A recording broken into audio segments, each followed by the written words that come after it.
আজ এই তো দুপুরের রান্না। এখানে মাছ বের করে নিছি ফ্রিজ থেকে। আছে আলু বেগুন ডাঁটা দিয়ে। ডাঁটাটা দেখতে পাচ্ছেন কতটা সুন্দর, একদম সবুজ কালার। তো অনেকটা সুন্দর আর খেতে অনেক মজা হয়েছিল ডাঁটার তরকারিটা, যেটা একদম টাটকা ফ্রেশ আছিল। সকালবেলায় আব্বু নিয়ে আসছিল। তো সকালবেলা আর কি রান্না করছিলাম না, এই আর পরীক্ষা ছিল, তার জন্য আর কি রান্না করা হয়েছিল না। তো এই নাইকে স্কুল থেকে নিয়ে এসে তারপরে দুপুরে রান্না করে নিতেছি। আর ডাটা এইভাবে কে কে খেতে পছন্দ করেন, ডাটার একদম গোড়া শক্ত অংশ যেটা, তো অল্প নিচের একদম নিচের অংশ, তো ওটা খাইতে কিন্তু অনেক ভালো লাগে চুষনি। তো আমি অনেক পছন্দ করি, এনার আব্বু পছন্দ করি, তার জন্য কিন্তু ডাটা আমি যদি রান্না করি মোটা ডাটা হলে অল্প, তো এইভাবে আমি নিয়ে নিই।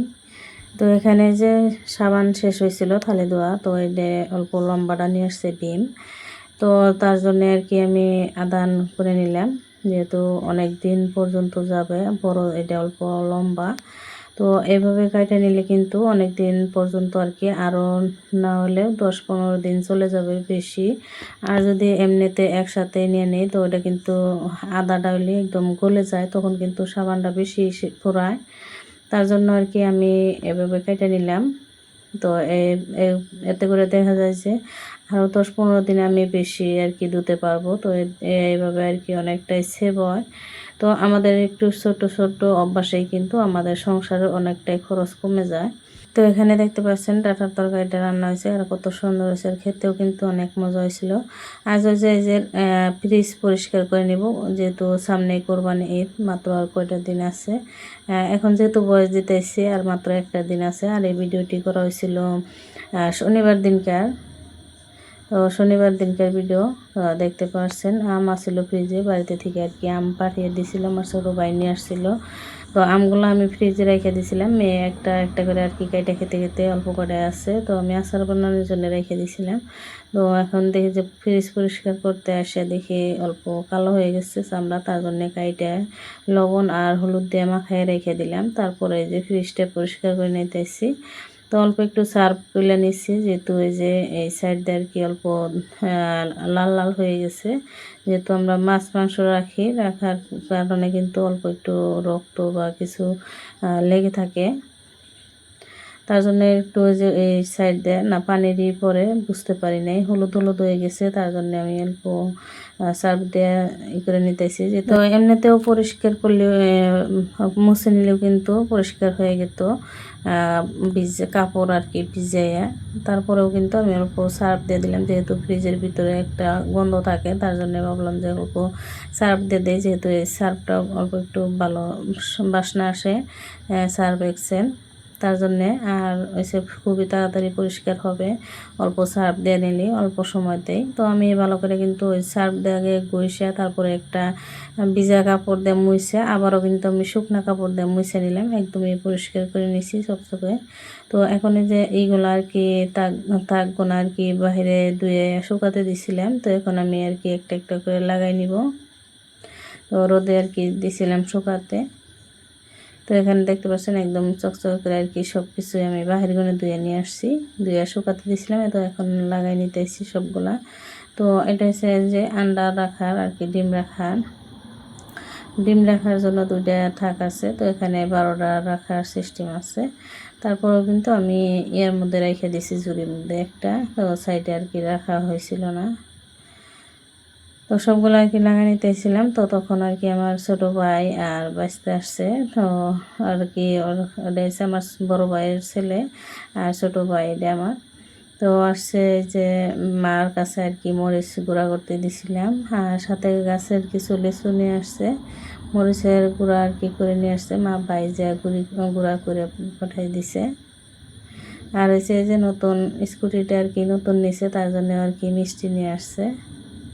তো রাতের বেলায় আর কি নিয়ে গেছে। তো রাতে আর কি বাড়িতে উঠে নাই, কারণ হচ্ছে মিষ্টি পায় নাই, তার জন্য। তো আমাকে রাতে ফোন করছিল যে মিষ্টি পায় নাই, তার জন্য আর কি গেলাম না গাড়িটা দেখাইতে। তো আর কি নতুন স্কুটি নিল, ওর কাছে আর কি স্কুটি চালাই বলে ভালো লাগে, তার জন্য এই যে মিষ্টি নিয়ে আসছে, দেখতে পাচ্ছেন অনেকগুলো মিষ্টি, এখানে 12টা মিষ্টি ছিল। আর এই যে আমাদের বাড়ির গাছের লিচু, তো আরও একদিন দিছিল লেচু, আজকে আবার নিয়ে আসছে। তো সেদিন আর কি দিছিল, খাই নাই, কারণ বেশি পাকছিল না তার জন্য। তো আবার আজকেও নিয়ে আসছিল পাখাটা। তো এখানে যে ফ্রিজের সবগুলো থাক আমি লাগাই নিছি, দেখতে পাচ্ছেন একদমই চকচক করে পরিষ্কার করে নিছি। খেজুরের রস আসছিল, তো ওইটাও রেখে দিলাম। এখানে কিছু রুটি আছে, আর হয়েছে যে গাখীরের সর উঠায় রাখছি। তো ভিডিওটি কিন্তু অনেক ফার্স্টের থেকে আর কি কথা বলতে বলতে কিন্তু আপনাদেরকে সালাম দিতেই ভুলে গেছি। আসসালামু আলাইকুম, সবাই কেমন আছেন? আশা করি যে যেখানে আছেন সবাই অনেক ভালো আছেন এবং সুস্থ আছেন। আলহামদুলিল্লাহ আমরা অনেক ভালো আছি। ইনায়ামুজ ব্লগ থেকে আরও একটা নতুন দিনে নতুন লাইফস্টাইল ব্লগ ভিডিও নিয়ে আপনাদের মাঝে চলে আসলাম। আশা করছি ভালো লাগবে। একটা লাইক দিয়ে পুরো ব্লগটির সাথেই থাকবেন। তো জানি না এখন পর্যন্ত আমার সাথে কে কে আছেন, প্লিজ একটা লাইক দিয়ে এই ভিডিওটি দেখে সুন্দর একটা গঠনমূলক কমেন্ট করে যাবেন। তো অনেকে হয়তো বেরিয়েও পড়ছে কমেন্ট করে, আর অনেক আমার প্রিয় মিষ্টি আপুরা কিন্তু এখন পর্যন্ত আমার সাথেই আছে। আর কে কে আমার সাথে আছেন এখন পর্যন্ত অবশ্যই কমেন্টে জানাবেন। আর যদি আমার চ্যানেলে আজ নতুন হয়ে থাকেন, আমার চ্যানেলটি সাবস্ক্রাইব করে পাশে থেকে যেতে পারেন, আর সুন্দর একটা কমেন্ট করে যাবেন যাতে আপনাদের পরিবারে চলে যেতে পারি। তো পরের দিন সকালবেলা চা নাস্তা করে নিছিলাম। আর তারপরে কিন্তু মেয়েকে টিউশনে দিতে গেছিলো রাব্বু। তখন আর কি মাছ নিয়ে আসছিলো, পুঁটি মাছ। তো পুঁটি মাছ আর কি ভাজি করে খাওয়ার জন্য নিয়ে আসছিলো। একদমই অন্ধকার হয়ে গেছিলো, তারপরে কিন্তু বৃষ্টিও চলে আসছিল, দেখতে পাচ্ছেন। আমার হাঁসগুলো আর কি সাঁতার কাটছে উঠানের মধ্যেই। তো এখানে যে আগের দিন দই বাঁধছিলাম বাড়িতে, তো দেখতে পাচ্ছেন কত সুন্দর দই হয়েছে। আর এক আপু কিন্তু আমার কাছে রেসিপি চাইছিল দইয়ের, যে কিভাবে আমি বাড়িতে দই বানাই।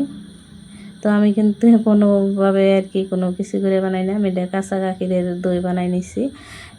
শুধু আর কি গাখিরটা আমি ছাইকে পাতিলের মধ্যে রেখে দিছি, আর সুন্দরভাবে কিন্তু দই হয়েছে।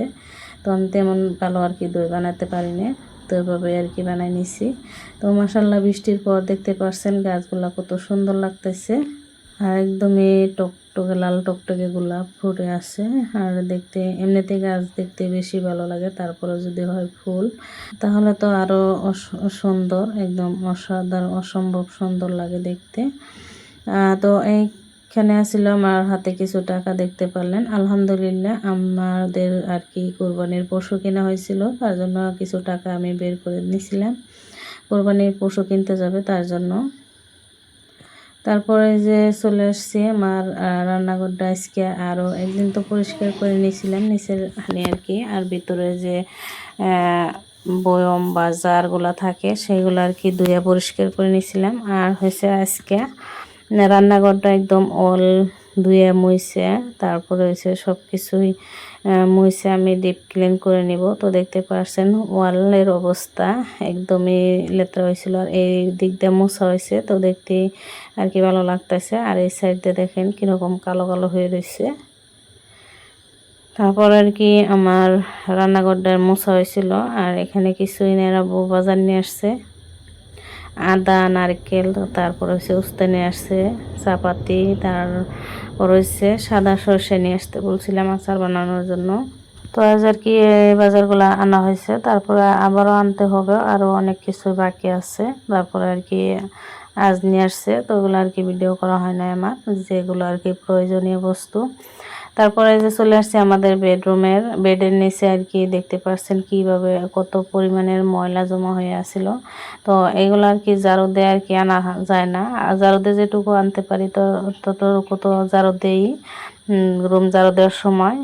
তারপর আমি আজ কি করছি, এই যে মাকড়সার বাসা ভাঙা যে আছে, তো ওইটা দিয়ে কিন্তু আমি ইগুলা নিয়ে আসছি। ভিতরে যত চিপসের প্যাকেট চকলেটের প্যাকেট আছে সবগুলো আর কি ভিতরে জমায় আসছিল, দেখতে পাচ্ছেন কতগুলো ময়লা বেরিয়েছে। তো সবগুলো আর কি বাইর করে আর রুমের সমস্ত ফার্নিচার সরাই আর কি আমি রুমটা ডিপ ক্লিন করে নিচ্ছি, রান্নাঘর সাথে আমাদের রুম। তো সন্ধ্যাবেলা চলে আসছি অল্প একটু বাজারে, এই তো দেখতে পাচ্ছেন এখান থেকে কিছু বাচ্চাদের কাপড় চোপড় নেওয়ার জন্য আর কি ঈদের কেনাকাটা। তো এখন পর্যন্ত কিন্তু আমরা ঈদের কেনাকাটা করে নিই, কারণ হচ্ছে কোরবানির পশু কেনার আগে। তো আজ যেহেতু কোরবানির পশুটা কেনা হয়েছে তার জন্য কিন্তু আমরা রাতের বেলায় চলে আসছি অল্প একটু শপিং করার জন্য। তো ওই যে বাইরে কি বৃষ্টি পড়ছিল আমরা বুঝতেই পারি না, বাইরে দেখি যে একদমই বানপানি হয়েছে। তারপরে যে বাড়িতে চলে আসছি, তারপরে আবারও বৃষ্টি আসছিল। তো আজকের ভিডিওটি এই পর্যন্তই। আল্লাহ হাফিজ।